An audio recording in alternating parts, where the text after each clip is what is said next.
લાંબી વાતો કરવાની જરૂર નથી, પણ દુનિયાના બાપને જેથી જરૂર પડી ને, આ જગતના તાતને જેથી જરૂર પડી, તેની હાથમાં તલવાર લઈ અને લાઠીના પાગરમાંથી ભડા તૈયાર કર્યા, પેકડે પગ લીધા અને કીધું કે ભલે આવતો આવવા જોઈએ, પણ મારા સોમનાથ 12 જ્યોતિર્લિંગમાં આપણું પહેલું જ્યોતિર્લિંગ ભગવાન સોમૈયો મહાદેવ પેકડા માથે પગ લીધા અને કીધું કે આવવા દો હવે.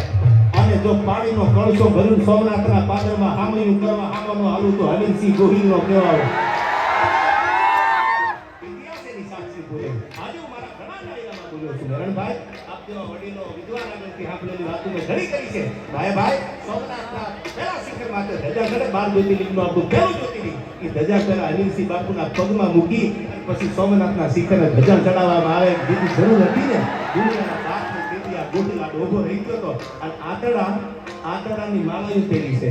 ઇતિહાસના વર્ણન તો ઘણા બધા છે. હમીરસિંહજી ગોહિલ ત્યારે ઢીંગાણું કરવા નીકળ્યા અને આખી સલ્તનત વિદર્ભની ફોજો આવતી હતી હિન્દુના મંદિરને લૂંટવા માટે, તોડવા માટે.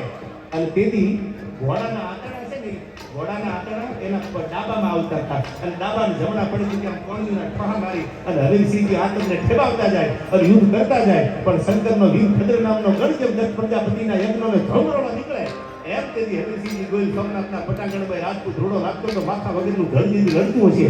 ત્યારે ખાલી 2 શબ્દોમાં એનું વર્ણન કરું છું. કેવો લાગે છે હમીરસિંહજી ગોહિલ?